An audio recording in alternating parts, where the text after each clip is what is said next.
ஆதியாகமம் 22:3.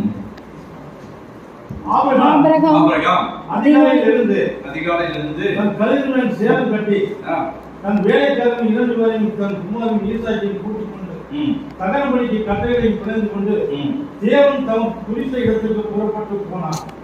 பலி செலுத்த போறான். தேவன் ஈசாக்க பலி கொடுத்துட்டாரு. அவன் எதையுமே பார்க்கல. நம்ம பையன் அப்படின்னு எதுவுமே பார்க்கல. உடனே தேவன் சொன்னாரு ஈசாக்க பலி கொடுன்னு. உடனே புறப்பட்டு போறான். அதுல ஒரு ரகசியம் இருக்கு. நமக்கு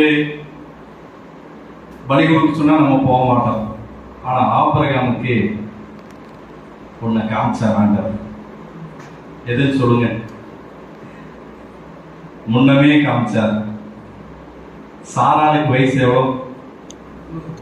90. சாராளுடைய கர்ப்பம் என்ன ஆயிருச்சு? செத்து போச்சு. சாராளுடைய கர்ப்பம் செத்து போச்சு. அப்போ இவங்க என்னாச்சு? பிள்ளை உண்டாயிற்று. சாராளுக்கு பிள்ளை. அப்போ சாராளுடைய கர்ப்பம் செத்து போன நிலைமையில ஒரு பிள்ளை கொடுத்தாராங்க. அப்போ இந்த பிள்ளை செத்து போச்சுன்னாலும் பிள்ளைய கொடுப்பார் அப்படிங்கிற நிச்சயம் ஆபிரகாமுக்கு இருந்தது. இதுதான் மறைவான சத்தியம். இதுதான் மறைவான சத்தியம். ஆபிரகாமோட கர்ப்பம் செத்து போச்சு. அந்த விசுவாசத்தின் அடிப்படையில தான் ஈசாக்க பலியோடு இவர் கிளம்பிட்டாரு. இல்லாட்டி கிளம்பி இருப்பாரா?